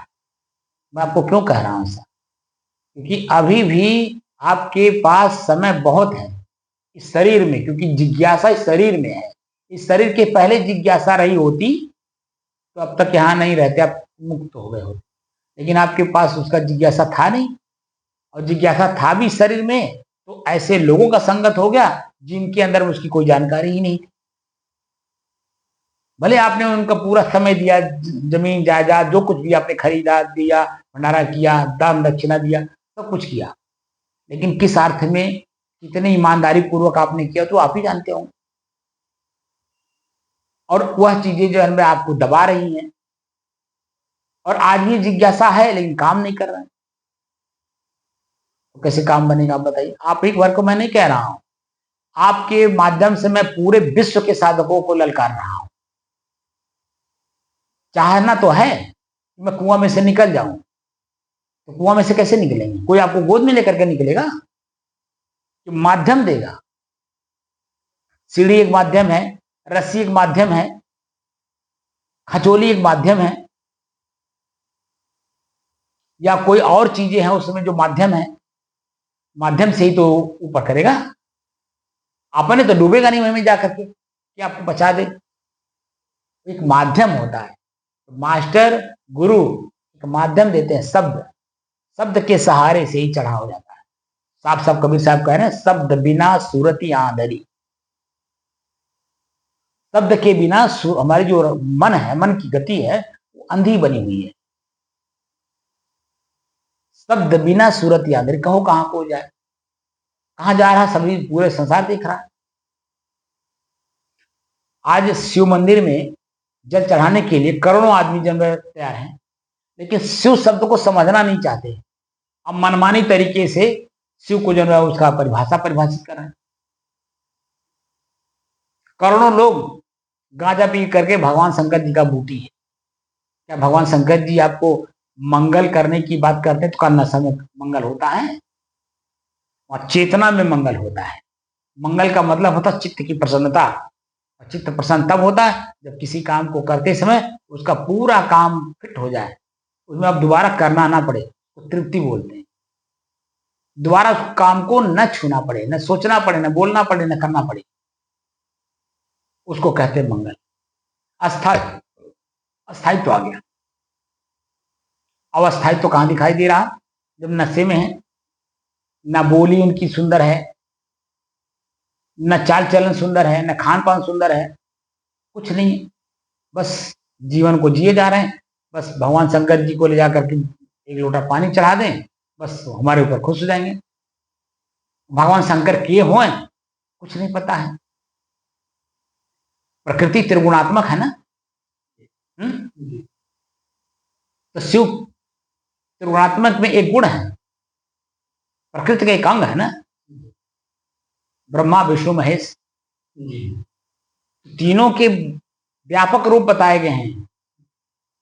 वो खाली जल चढ़ा देने से आपका कल्याण थोड़ी कर देंगे, उस तरह से काम करना पड़ेगा तब आपको कल्याण। मोक्ष चाहते हैं, और प्रश्न पूछा ना आपका क्या लक्ष्य है, आपने क्या कहा? मोक्ष। तो मोह का कैसे नाश होगा? भीतर से जब हम देख के, जान के, समझ करके मोह को निकालेंगे तब तो। किसके प्रति कितनी आसक्ति रह गई है, अब कहाँ रह गई है, कितना रह गई है, जब तक खुद हम अपने आप में तौलेंगे नहीं तब तक उसे मोक्ष कैसे मिलेगा? फिर लौट करके वहीं आना पड़ेगा। जैसे अनादिकाल से हम लोग यात्रा में हैं, मंजिल मिल नहीं रहा, अब मंजिल मैं स्वयं ही हूं अपने आप में। अब मैं अपने आप में ठहर ही नहीं रहा हूं, तो बाहर दौड़ते दौड़ते कितना दौड़ लीजिए। गुरु कबीर कहते हैं, दौड़त दौड़त दौड़िए जहलग मन की दौड़। दौड़ में ही हम लोग हैं अभी तक, बाहर के दौड़ में। दौड़त दौड़त दौड़िए जहलग मन की दौड़। जहां तक हमारी इच्छा है, कामना है, वहां तक हम दौड़ रहे हैं। दौड़ भया मन थिर भया, बस तो ठौर की ठौर। बस तो पास में ही है। पास में क्या कहें, वही हाई है। वो जिस वस्तु को बाहर ढूंढ रहा है वो खुद ही वही है। लेकिन खुद में खुद को कैसे खोजा जाए, इसी की विधि सीखने के लिए हम संतों के सानिध्य में आप जैसे जिज्ञासु आते हैं। हम लोगों का काम है कि शब्द को पहले बोलें, देखें, तौलें, उसके अंदर में जिज्ञासा की तरह। बोली ते पहचानिए साव चोर की घात, साहब का मतलब वास्तव में ईमानदार है अपने आप के प्रति, मैं अपने आप को जानना चाहता हूँ, या बेईमानी खाली शब्द बोल करके करता है, हमको बेवकूफ बनाता है। तो हम लोग बोल करके एक बार देखते हैं, उसके बाद मौन हो जाते हैं। अगर जिज्ञासु है तो उसको अगली कड़ी बताया जाता है, अन्यथा वहीं चुप। क्या बोले, क्योंकि शब्द जैसे बोलेंगे बात का बतंगड़ बनाएगा, उस भाव को समझेगा ही नहीं जिस अर्थ में वो बताया जा रहा है, तो करेगा ही नहीं तो समझेगा कैसे। इसीलिए हम लोग ऐसे ऐसे शब्द का प्रयोग करते हैं जहां उसको अटपटा लगता हो, अटपटा लगने पर अगर वो कर लिया तो फिर हम लोग अगली कड़ी शुरू करते हैं, अन्यथा वो दबा देते। क्या भाई तुम तो करे खुद करा, तो तुम्हारे अपने खुद में जिज्ञासा नहीं है खुद को जानने के लिए, तो हम उसमें क्या कर सकते।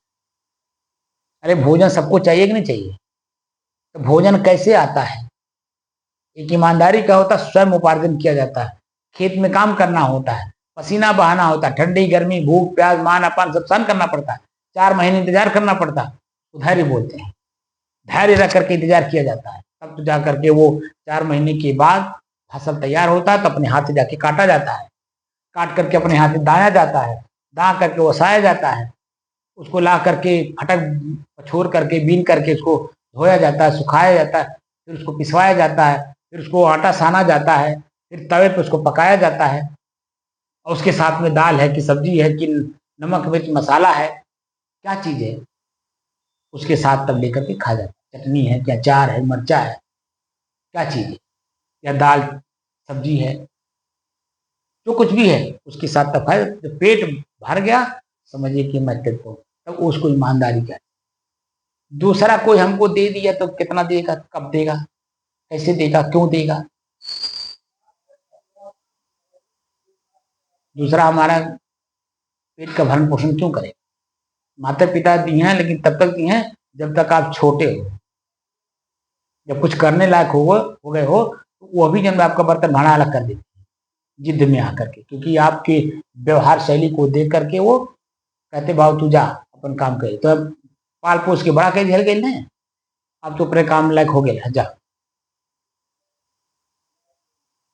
तो जब सीखे रहेंगे, जब तक माता पिता के साथ जो बच्चा रहता है, जो सीख लेता है वही स्वतंत्र होकर के दूसरे के लिए भी काम करता है। जितने भी आप जिम्मेदार आदमी देख रहे होंगे, एक चपरासी से लेकर डीएम तक, मैंने जिले की बात हो, सब मनुष्य तो हैं। जो जितना अपने आप में एक्टिव है, अपने काम को करने के लिए तत्पर है, वो उतना ही हमें समाज के सामने वो पूज्य है, और जो जितना निकम्मा है वो क्या पूज्य होगा। तो निकम्मा है, ये है तो सभी लोग देख रहे हैं निकम्मा है, उस आदमी बात करना नहीं चाहता, देखना नहीं चाहता, बात तो करना दूर की बात, क्योंकि निकम्मा है। अब निकम्मा आदमी तुरंत हाथ पसारेगा, है तो दे देगा हो, और ऐसे ऐसे शब्द का प्रयोग करेगा, मालूम होता है सब कमा करके ला के धैक गए। इसलिए थोड़ा सा भीतर में चिंता रखिए कि मुझे कुछ काम करने के लिए मैं आ रहा हूँ, ये गुरुकुल परंपरा है, गुरु के सानिध्य में प्रकाश लेने आया हूँ, तो प्रकाश क्या है कैसे जाने। टार्च हम हाथ में देना चाहते हैं, टार्च मैंने जानकारी कि अपने ही अंदर में जो सुप्त रूप से वासना बसी हुई है उसको कैसे निकालेंगे। जब मोटा मोटा चीज ऊपर से नहीं काम करेंगे तो भीतर से जो सूक्ष्म बैठा हुआ है, जन्म जन्मांतर से बैठा है, उसको कैसे निकालेंगे। इसी जन्म का भी नहीं है, इस जन्म के पहले अनंतों काल से बैठा हुआ है, न चाहते हुए भी वो अपने सामने ला करके प्रस्तुत हो जाता है, और उसी से मुक्त होना चाहते हैं। तो बताइए कैसे मुक्त होंगे। ध्यान साधना सिखाने वाले आप ये मोबाइल देखिए, जैसे मोबाइल खोलेंगे ध्यान साधना शब्द लिखेंगे, पूरी लंबी लिस्ट है सिखाने वालों की, और उनकी खुद की जो इच्छा मरी नहीं, तो दूसरे की इच्छा कैसे मार देंगे आप बताइए। जिस मंदिर में आप जाइए वहां पुजारी क्या कहता है, भोलेनाथ जी आपके कल्याण करें, भोलेनाथ जी आपके कल्याण करें, हम आपका कल्याण करेंगे नहीं बोलता है, भोलेनाथ जी। अगर भोलेनाथ जी वास्तव में कल्याण कारक हैं तो उस पुजारी का कल्याण कर देंगे ना। तो कल्याण करने का मतलब क्या, उसके पास अपार संपत्ति हो जाएगी, किसी से लेगा नहीं बल्कि वो देगा। कल्याण होने का मतलब ये हुआ कि नहीं? भाई हमारे पास जो धन संपत्ति है वो मेरे लिए नहीं अब है, उन्होंने मुझे दिया है, अब एक माध्यम बनाया मुझे पूरे समाज को देने के लिए। लेकिन हम क्या कह रहे हैं, हमारे पास अपने पास जो रखे हो साक्षात उसको मेरे पास लाओ और मांगो इनसे। दे रहे हैं मुझे, हम मांग रहे हैं उनसे, वो एक पैसा ना हमको दिए ना आपको कैसे दे देंगे? मैं दिन रात उन्हीं की सेवा कर रहा हूँ और वो हमको देवे नहीं कर रहे हैं, दे आप रहे हैं और हम आपसे कह रहे हैं उनसे मांगिए। हमसे नहीं मांगिए, उनसे मांगिए, वो आपका कल्याण करेंगे। कितना बड़ा भ्रम है। इसी पॉइंट पे सदगुरु कबीर कहते हैं, माटी का कोट पसाड़ के ताला सोई का बन सोई रखवाला। ये जो शरीर है माटी का कोट है और हमें जो पसाड़ का ताला लगा है, पसाड़ माने पत्थर, वो हमारा कल्याण करिए। वो का हमारा कल्याण करिए जी, आपन कल्याण खुदे नहीं कर पा रहा है, वो हमारा कल्याण करिए। अरे जो थे एक प्रतीक बना करके चले गए अपना, वो जब थे मनुष्य शरीर में तब तो अपना कल्याण किए और अपने साथ साथ पूरे विश्व का कल्याण किए। लेकिन आज जो प्रतीक है वो प्रतीक नहीं ना कल्याण करेगा, उनका उपदेश काम करेगा। जो उनके नाम का शिव पुराण है उसको पढ़िए और गहराई से अध्ययन करिए। जो गहरी अध्ययन किया होगा उनके सानिध्य में अध्ययन करिए, जो मर्मज्ञ हैं शिव पुराण के। तो शिव का मतलब होता है कल्याणकारक, अब पुराण का मतलब होता है पुराना, जिसको अंग्रेजी में ओल्ड इज गोल्ड कहते हैं। पुरानी जो हमारी प्रथाएं थी वह आपको तृप्त करती थी, और जो आज की जो प्रथा है वह तृप्त नहीं करती हैं, वो अंत में कष्ट देती हैं, पीड़ा देती हैं। जैसे आप हवाई जहाज बना लिए, सुख सुविधा में आया, ठीक है, हवाई जहाज में जब तक आप बैठे हो तब तक बड़ा आनंद देता है, लेकिन जब क्रैश होता है तब किसी को छोड़ता है, वो जो चलाता उड़ाता उसको भी लेके डूब जाता है, मार देता है उसको भी। तब कौन सा हम उसका परिणाम जो आएगा, वो परिणाम क्या आया? कष्टकारक आएगा नहीं आया। रेलवे आपने बनाया, रेलवे मनुष्य नहीं बनाया, मनुष्य के उपयोग के लिए, इधर से उधर ट्रांसफर होने के लिए, लेकिन उसी के नीचे पड़ जाने से वही काट के किनारे कर देता, पीड़ा नहीं दिया तो क्या दिया। और जब वही क्रैश होता है या दो ट्रेनें आपस में लड़ जाती हैं तो देखिए कोई बचता है उसमें। परिणाम हमारे यहाँ ओल्ड इज को, पुराण का मतलब होता पुराना, पुरानी जो हमारी प्रथाएं हैं वह हमें तृप्त करती हैं, हमें कष्ट नहीं देती, हमें पीड़ा नहीं देती हैं, हमें उससे मुक्त करती है। तो शिव पुराण है ना, तो शिव यानी मंगल, मंगल होने की जो पुरानी प्रथा है उसके बारे में आप जानकारी करिए। तो जो चीजें उनके ऊपर चढ़ाई जा रही है वो चढ़ाने के लिए नहीं है, वो स्वयं ग्रहण करने के लिए है। आप बेलपत्र क्यों उनके ऊपर चढ़ाते हैं? बोलिए, क्या इसके बारे में हमें पता है बेलपत्र क्यों चढ़ाया जाता है?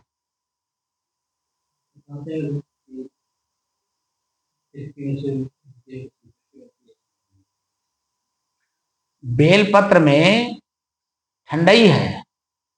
जब आपके अंदर में क्रोध या काम वासना जागती है, या गर्मी, जो गर्मी है ना, गर्मी, गर्मी को शांत करने की पूरी उसमें ऊर्जा है, इसीलिए बेलपत्र उसमें चढ़ाया जाता है। लेकिन भांग, धतूरा, ये सब आयुर्वेदिक जड़ी बूटियां हैं, लेकिन ऐसे ही नहीं, उसको आयुर्वेद के हिसाब से उसको परिमार्जित करना पड़ता है। जैसे कुचिला है, कुचिला अगर कुत्ते को खिला दीजिए तो मर जाएगा, आदमी खा ले तो भी मर जाएगा, लेकिन वही कुचिला जानवर जब उसको शोध दिया जाता है तो ये अमृत का काम करता है। तो ये जो भांग धतूर है इसमें भी शोधन होता है, शोध करके जब प्रयोग किया जाता है तो शरीर को, जो शरीर में रोग है उस रोग से निरोग बनाता है, लेकिन वो शोध करके, न कि डायरेक्ट कैसे दे देने। लेकिन आदमी क्या जानता है, ले जा चढ़ा दे, खुश हो जाइए। हमने बहुत बड़ा कौन उदाहरण पढ़ लें, जैसे वहाँ का जो अभी बिहार में है ना बाबा धाम, बाबा बैजू थे, रोज जन बजा के 4 लाठी मारते थे। एक दिन भोजन कर रहे थे, भोजन करते हुए उनको याद आ गया, अरे आज तो लिठिया मारे नहीं, खाना छोड़ करके गए जन उसको मारने के लिए, तो पता चला कि शंकर जी प्रकट हो गए, आशीर्वाद दे दिए, क्या चाहता है। तो उसने कहा कि जैसे आपका नाम उससे आपके नाम के साथ मेरा भी नाम जुड़ गया, बैजनाथ धाम हो गया। तो वो अपने से नहीं हुआ है, हमारे जैसे बेवकूफों ने उसको वो ऊंचाई दे दी। तो वो जो व्यवस्था है शिव पुराण की, शिव पुराण में कहीं नहीं लिखा है कि जन भाई आप किसी को बेवकूफ बनाओ। शिव अपने ही अंदर में जो कामियां है, काम क्रोध लोभ मोह राग द्वेष ईर्ष्या जलन प्रसन्नता, यानी जो पशुता है उसको त्याग करके मनुष्यता लाइए अपने अंदर में। तो मनुष्यता लाने के लिए आपको त्याग करना पड़ेगा कि नहीं। किसान खेती करता है तब किसान है, डॉक्टर डॉक्टरी करता है तो डॉक्टर है, जज जजी करता है, जजमेंट करता है, इसलिए वो जज है। आप मोक्ष चाहते हैं, मोक्षवान होना चाहते हैं, अपने आप पे तृप्त होना चाहते हैं, तो आपको भी अपने ही जैसा काम करना पड़ेगा। डॉक्टर अपना काम करता है तो डॉक्टर नाम से पुकारा जाता है, वकील वकालत करता है तो वकील के नाम से पुकारा जाता है। ऐसे ही आपको संत का भेष दिया जाएगा, जब मैंने उपमा दी जाएगी, भेष नहीं उपमा दी जाएगी। तो कब? जब खुद जन्म अपने अंदर में हर तरह की क्षमता होगी और शांत स्थिति हमारी बनी रहेगी भीतर से, तो वो जब स्थिति आएगी तब आपको संत का उपमा मिलेगा। तो आप अपने से नहीं लिखेंगे, वो जो जिसके ऊपर जो आपके ऊपर प्रयोग कर रहा है और आपकी शांत स्थिति को देख रहा है तो कहेगा अरे यार शायद संत छोड़ दे, इनके साथ लेने की जरूरत नहीं। चोर डाकुओं को भी हमने सुना है कि वह भी इस बात को समझते हैं कि कौन संत है कौन असंत है। वो भी परीक्षण करते हैं, परीक्षण करने के बाद जीवन भर वो संत की सेवा करते हैं, जीवन भर जब तक वो जिंदा रहते हैं।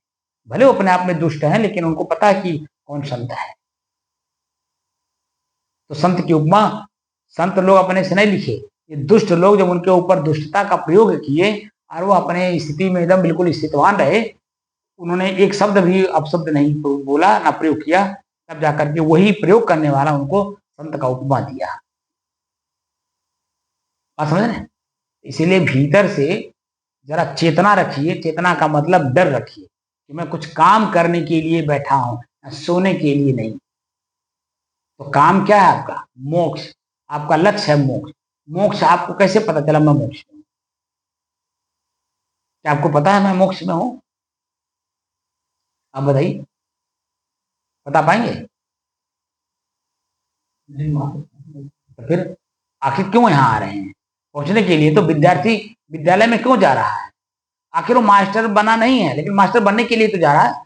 तो जो प्रतिदिन उसको काम दिया जा रहा है आखिर उसी के उपलक्ष्य में तो दिया जा कि अगर मास्टर बनना चाहता है तो मास्टर किस विषय का बनेगा, वकील बनेगा तो किस विषय का वकील बनेगा। वकील भी तो कई तरह के हैं। कोई कचहरी में भी देखिए आपका तहसील के हैं, कलेक्ट्रेट के हैं, वो आपके कमिश्नरी के हैं, फिर आपके देख लीजिए जो जिला सत्र न्यायालय है उसमें भी आप देखिए कोई सिविल का है, कोई जो है क्रिमिनल का है, उसमें भी जो क्रिमिनल उसमें भी आपको देखिए कई तरह के हैं। कोई खाली नोटरी करता है बैठ करके, कोई खाली फाइल लेकर के दौड़ता है, खाली डेट लगवाता है, लेकिन वही जो असली वकील हैं वो सब काम करते हैं और करवाते भी हैं, करते भी हैं कराते भी हैं। खुद ही फाइल तैयार करते हैं, बहस करनी है किसमें किसमें क्या कौन सा काम करना है, वो अपने जूनियर को बताते हैं कि इस फाइल में ये काम कर देना आप। और अपने जो इम्पोर्टेंट काम रहता है बहस करना, जिरह करना या कोई कागज तैयार करना है, दाखिल करना है, खुद तैयार करते हैं, खुद बोलते हैं, जूनियर लिखता है और उसको टाइप करा करके समय से दस्तखत करके उसको टाइप से जमा करवा देते हैं। उनको ये देखिए कितना ख्याल है कि वकील का काम नुकसान ना हो। वो अपने काम को 24 घंटा देखिए एकदम बिल्कुल एक्टिव रहता है, भाई उसी से 4 पैसा कमा रहा है ना। जो वकील आता है आखिर उस काम के बल पे ही तो वकील पैसा देता है। और जो वास्तव वकील हैं वो अपने वकील को धमका के डरा के रखते हैं, क्योंकि उसको पता नहीं है कि किस समय में जज के सामने क्या पेश करना है। वकील को कुछ पता है? लेकिन वकील को सब पता है। इसीलिए मैं, हमारे जो वकील साहब हैं, हम वहाँ देखते, हमें भर नहीं, हमारे जितने भी उनके वकील हैं, सभी लोग जो है उनसे डरते हैं बात करने। अपनी बात कहते हैं, डर डर के कहते हैं। और रोज मैं देखता हूँ, जब वो जाता हूँ कचहरी में बैठता हूँ तो देखता हूँ कि उनके सभी वकील जो है उनसे खुल करके बात नहीं कर पाते। अगर खुल करके बात करना है तो उनके घर पे जाइए, तो वहां भी जो है डर डर के ही अपनी पूरी बात कागज वगैरह रखते हैं, क्योंकि वो अपने विषय के विशेषज्ञ हैं। इसीलिए कौन सा कागज आप दे रहे हैं, वह कागज कितना इंपॉर्टेंट है उस विषय में, जिस विषय पर हम काम कर रहे हैं, वो काम लायक है भी नहीं कि नहीं। तो वकील को तो सब पता है कि ये तो पूरा कुल दाखिल कर दें, लेकिन उनको पता है कि सब दाखिल कर देंगे तो मेरे विरोध में है कि मेरे अनुकूल है, वो सब कुछ जानते हैं, इसीलिए दाखिल कर। इसीलिए मैं आपको कह रहा हूं कि आप वकील हो, आपका लक्ष्य है कि हमारा फैसला हमारा करा दें हमारे वकील साहब। जब फैसला होगा तभी तो जो है आपको खुशहाली मिलेगी। अब फैसला तो हुई नहीं, यानी लास्ट शब्द जो प्रयोग करना है, इसी को स्वरूप स्थित कहते हैं। वो शब्द तो हमने प्रयोग किया नहीं अभी। हाँ, उसी लक्ष्य में चलने के लिए जो बीच में व्यवधान है, उनके बारे में मैं बताता चला। ये हमारे स्वरूप में स्थिति में बाधक है, और इसको हमें कैसे अपने जीवन से सदैव के लिए निकाल देना कि उसका क्षण मात्र के लिए भी याद ना हो। नहीं तो हम जितना कमाई कर रहे हैं भीतर से शांत रहने हैं, आप पता एक चीज कोई भी याद आ गया, वो हमारे पूरी स्थिति को खराब कर देता है, यानी खटास कर देता है मन को। थोड़ी देर में मन को बिल्कुल विचलित कर देता है। कहाँ आप शांत चित बैठे हुए, एक ख्याल कहीं हुआ बेटा मेरा दुखी है, अब वो पूरा विधिवत आपका मन उसी के ऊपर पूर्ण रूप से दौड़ेगा। शरीर तो यहां बैठा है, मन कहीं और काम कर रहा है। तो क्या यही मोक्ष है कि मन कहीं और जाके काम करे, शरीर को यहां बैठा दे, दिखावा करे कि मैं ध्यान कर रहा हूं। और ध्यान का मतलब भी मैं बताया, महर्षि पतंजलि ध्यान को क्या कहते हैं, ध्यानम निर्विषय मन है। मन का निर्विषय हो जाना ही ध्यान है। तो मन निर्विषय अभी हुआ कैसे? अभी तो कान का विषय बाकी है, अभी आंख का विषय बाकी है, नाक का विषय बाकी ही है, कुछ तो निकला नहीं। और जब तक इस शरीर में रहेंगे ये तभी रहेंगे, और ये कब कहाँ जन्म हमको उल्टा पल्टा रास्ता में भटका दे कौन पता है। सतर्कता सावधानी हमारे अंदर में अभी आई नहीं कि अपनी आंख से हम सतर्क रहें, अपने कान से सतर्क रहें, अपने जीभ अपने पैर से सतर्क रहें, अपने हाथ से भी सतर्क रहें, अपने मन से सतर्क रहें, अपने चित्त से सतर्क रहें, अपने बुद्धि से सतर्क रहें। अभी तो बहुत से ऐसे व्यवधान हैं जो उसको पार करना बाकी है। तो जब चेतना में रहेंगे, काम करेंगे, तभी तो मैं बता पाऊंगा। बोलिए, विद्यार्थी अगर चेतना में रहेगा, जिज्ञासु रहेगा, तभी तो मास्टर को कहीं भी रहेगा, मास्टर से जाकर के सीख लेता है। अगर उसके जानकारी में नहीं आ रहा है तो क्लास में पूछ लेगा नम्रता से, गुरुजी मैं कुछ पूछना चाहता हूँ। मास्टर ने इजाजत दी तो पूछ लिया, पूरी बात अपने भी जान लिया, पूरे क्लास को जनवा दिया। लेकिन अगर वहां नहीं पूछ पाया तो रास्ते चलते चलते फील्ड में या स्कूल में, मतलब कहीं भी उनके बैठक कक्ष में जाके पूछ लेता है। यानी उसके अंदर में जिज्ञासा है तो कहीं भी पूछ लेता है, अपनी जिज्ञासा को शांत करने की। और यहाँ आपको ध्यान करना है। ध्यान किसका करना है? हमारे अंदर में जो विषय लिप्त हो गए हैं, इन्हीं का ध्यान करना है कि कैसे निकले। जो हम उसको ग्रहण कर लिए हैं उसको निकालना भी तो है ना, कैसे निकालें। एक बार नारद जी चलते घूमते एक भक्त के यहाँ पहुंच गए। तो जो महिला थी उस घर की, बहुत सेवा की, बहुत सेवा की। और जब ये भोजन वोजन करके तृप्त होकर के बैठे तो आशीर्वाद उसको दे रहे हैं, धन्य है आपके गुरु जी जो आपको इस तरह की सेवा करने का भाव सिखाए हैं। तब तक उधर से आवाज क्या आ रहा है, महाराज जी भी हमने गुरु किया ही नहीं है। क्या कही? हम अभी गुरु किए ही नहीं, हम अभी गुरुमुख नहीं है। तुरंत जन वह बिस्तर से उठ करके, जिस गद्दी पे बैठे थे नारद जी, वहां से उठ करके बाहर गए। बाहर जाकर के जितना कुछ ग्रहण किए थे सब उल्टी कर दी। तो उल्टी ऐसे थोड़ी हो जाती है, तरीका होता है ना उल्टी करने का। या तो अपने आप स्वतः हो, जो प्रकृति के नियमानुसार है, गैस बन जाए या ज्यादा खा लें। अब यहाँ तो आपको ना उस तरह से कोई भाव है शरीर का, आपको खुद निकालना है, तो कैसे निकालेंगे? तो उंगली 3 डाल करके गले में, और जब थोड़ा तो किए, उकलाई किए, सब आ गए बाहर। और वो जो उकलाई न किए होते तो उस महिला के अंदर में तत्काल प्रभाव से गुरुमुख होने की भावना नहीं जगती। और तत्काल प्रभाव से अगर गुरुमुख ना हुई होती तो जब मरी है वो एक राजा के घर जाके राजकुमारी बनी, और उसी का पति जो है हाथी बना। उसी उसी विश्राम सागर में लिखा है, पढ़ लीजिएगा उसको। तो वो कहती है, तब तो रहो कार्तिक की आशा, अब काहे न खाते हो ढाक पलासा। जब वो गुरुमुख हो रही थी तो नारद जी ने कहा भाई दोनों जने अगर साथ साथ हो जाते तो बड़ा अच्छा था। तो पति कहा कि अभी हम नहीं होंगे, हम कार्तिक में होंगे।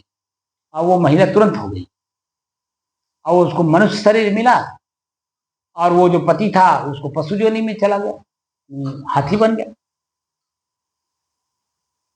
कहानी तो बड़ी लंबी है, लेकिन मैं उदाहरण इसीलिए दिया कि नारद जी अपने ही जो उस महिला के अंदर में जो सेवा का भाव था, उसको उसके अंदर में और उस सेवा का भाव जागे, इसलिए गुरुमुख हो जाए ताकि उसका महत्व हो, इसीलिए उल्टी कर दिए,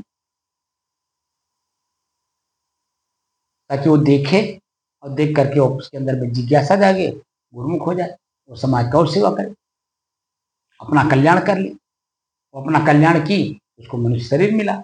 और उसका पति अपना कल्याण नहीं किया, उसको पशु योनि में चला गया। तो आप मेरे पास बैठते हैं सीखने के लिए, तो सीखते क्यों नहीं, ये प्रश्न है।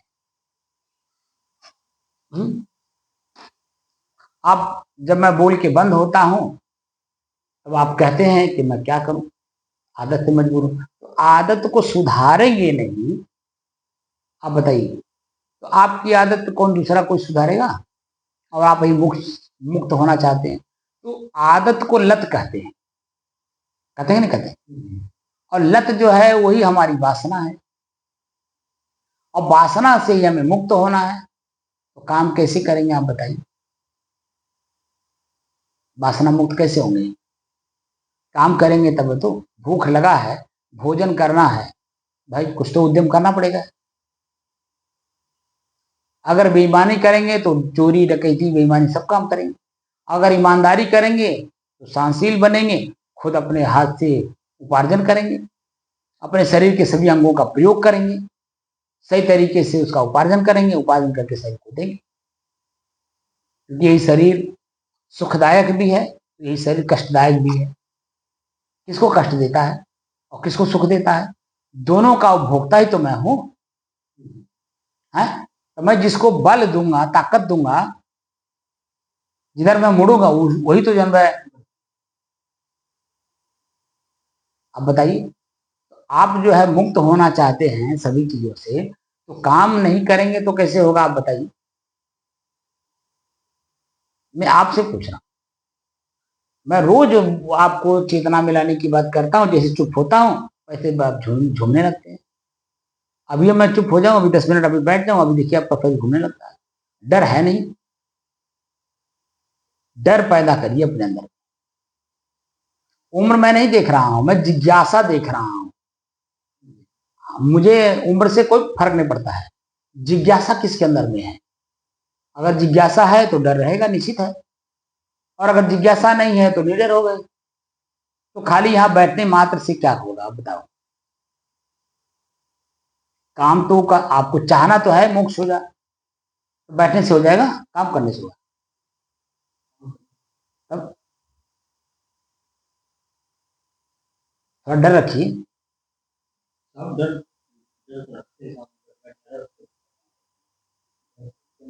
कहाँ डर दिखता है? जब जैसे आप मोल लेते हैं तब तो आ जाता है। मैं कल क्या बोला हूँ? कल कुछ बोला हूँ क्या? उपचार बताएं उसका क्या? किसी मतलब ना हो ये। सुप्त ना हुई उसके लिए कुछ काम बताया हूँ। एक कम से कम 4 ठो साखी याद करिए, उसी एक साखी ले लीजिए, उसी पे चिंतन करिए, एक एक शब्द पे चिंतन करिए, तो भीतर से सुप्त नहीं होंगे, तो डर रहेगा, बना रहेगा। और डर से ही जानवर जो काम करता है आदमी तो सफल होता है। और जो विद्यार्थी निडर हो गया वो जान लीजिए मनमुखी हो जाएगा। और मन कहाँ कहाँ ले जाएगा? ई मन चंचल, ई मन चोर, ई मन शुद्ध ठगार। ये मन हमारे साथ क्या क्या करता है, धोखा करता है। ये कोने कोने दरिया में ले जाकर डुबोएगा कौन पता नहीं। इसलिए अपने मन से सावधानी रखने के लिए मन को डराइए। मन जब तक डरेगा नहीं तब तक अच्छा काम करेगा।